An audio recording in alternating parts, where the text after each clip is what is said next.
hamstring PAILs only for connective tissue architecture. So we've got a little bit of damaged tissue in the hamstring. What we're going to do is we're going to load it really lightly.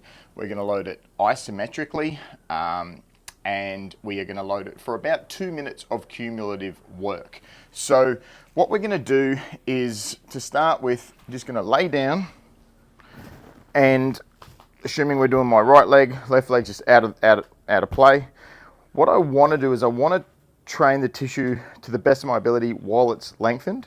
So obviously while I've got this knee bent, this is super short, so that's not what I want to do. I want to do it long. But if I do it with a straight knee, it's kind of hard to access the tissue a bit.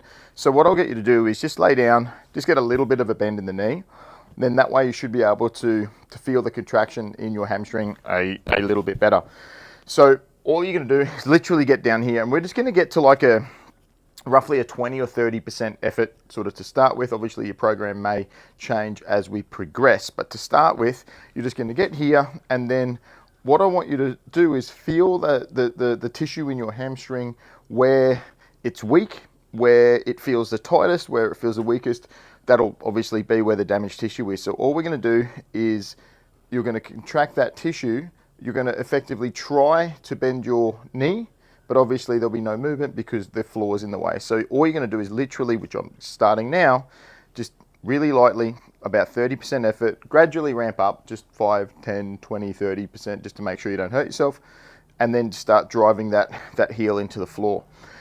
The other thing that you want to do here though is you want to play around with the angles a little bit to make sure you're hitting the right part of the hamstrings. Obviously the hamstring's a pretty big bit. So if I'll show you this way, what I'll do is if it's external on the hamstring, as I rotate my shin out, my foot out, so I'm rotating my shin in my knee, I'll start using that external part. If it's internal, start rotating in.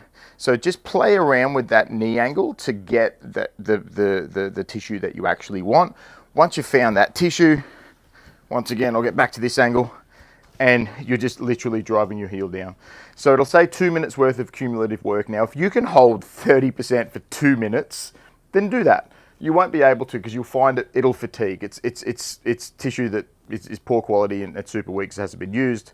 So you'll probably find that you might be able to do it for maybe 20 or 30 seconds before you feel it fatigue. It won't stop, but it'll fatigue.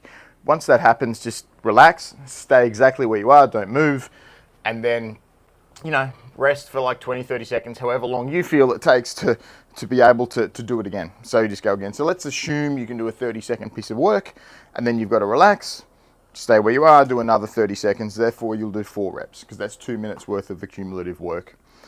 The other thing I'll say is, as you progress over the weeks, and you may find that there are different angles that you've got to hit the right tissue.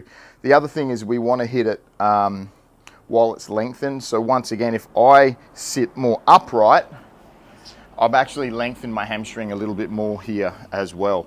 So